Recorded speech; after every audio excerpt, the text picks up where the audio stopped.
बिस्मिल्लाहिर्रहमानिर्रहीम। जब सुबह हुई तो फैसल पुलिस में गया।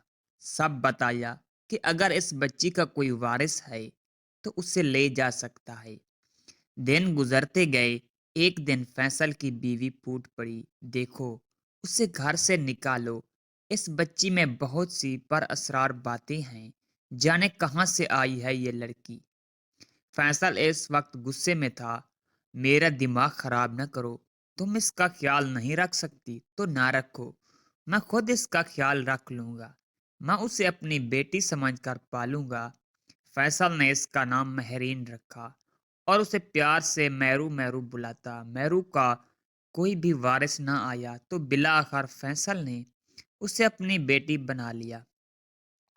फैसल की बीवी मैरू से बहुत नफरत करती, लेकिन वो अक्सर महसूस करती कि इसकी गैर मौजूदगी में मैरू का कोई ख्याल रख रहा था। जब वो रो रही होती तो कोई उसे चुप करा जाता। जब वो भूखी होती तो कोई उसे दूध पिला जाता। ये बात फैसल भी नोट कर रहा था कि कोई इनकी देखी ताकत इस बच्ची की हिफाजत कर रही थी। जाने वो क्या थी। कुछ पता नहीं। फैसल की बीवी जब भी मैरू को कभी डांटती तो कभी उसका खाना जल जाता तो कभी इसके कपड़े। जब भी मैरू को तकलीफ देती तो उसे उस वक्त की सजा उसी वक्त मिल जाती। एक दिन मैरू रो रही थी तो फैसल की बीवी गुस्से से आई और मैरू की नन्ही सी जान पर थप्पड़ लगाने लगी। चुप करो मनूस, कहाँ से हमारे घर में आफत आ गई। मैरू और रोने लगी। उसने उसे ऐसे ही रोता छोड़कर नीचे आने लगी तो किसी अनजानी सी ताकत ने उसे जोर सा धक्का दिया और वह सीढ़ियों से नीचे गिर गई। इसके सर से खून निकलने लगा। फिर कोई मैरू के पास आया, उसे दूध पिलाया। यूं ही रोती हुई बच्ची मुस्कुराने लगी। फैसल आया, बीवी को कमरे में ले गया, इसकी पट्टी की और वापस मैरू के पास आया। उसने देखा कि बच्ची के मुंह से दूध के कतरे थे।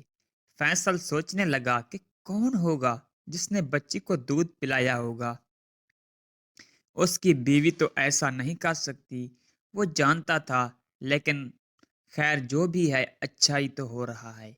मेरी बच्ची का कोई तो ख्याल रख रहा है। इस दिन के बाद फैसल की बीवी को मैरू से बहुत डर लगने लगा था। वक्त गुजरता गया, मैरू बड़ी हो रही थी। फैसल ने उसे स्कूल में दाखिला करा दिया। यूं ही मैरू अपने सौतेले बहन भाइयों के साथ स्कूल जाने लगी। उसे नहीं पता था कि वो इसके सौतेले बहन भाई हैं और नजमा इसकी सौतेली माँ है। फैसल ने उसे इतना प्यार दिया कि वो कभी ये न सोचे। फैसल बहुत ही नेक और रहीम दिल इंसान था।